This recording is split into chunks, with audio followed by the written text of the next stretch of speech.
Ке добијат ли граѓаните шанса сами да одлучат за преговорите со Бугарија или повторно Талат Џафери ке се стави во улога на уставен судија? Дали се за продолжување на преговорите со ЕУ со прифаќање на собраниските заклучоци? Ова е новото референдумско прашање кое ќе го поднесе Левица и ќе се најде на бирото на собранискиот спикер.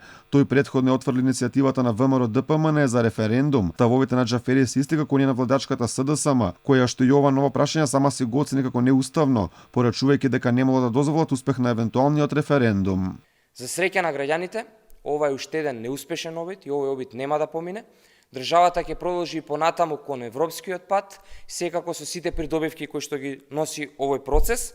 Северна Македонија ги започна преговорите и скрининг процесот и како државотворна и одговорна партија верувам дека ќе продолжиме по вистинскиот пат, забрзан, се со цел час поскоро да ги завршиме обврските и да ги имаме придобивките кои што ги носи европскиот процес на нашата држава. Од ВМРО ДПМН пак и претходно обвинија дека власта се плаши од гласот на граѓаните и поради тоа ја одбива иницијативата за распишување на референдум за спорот со Бугарија.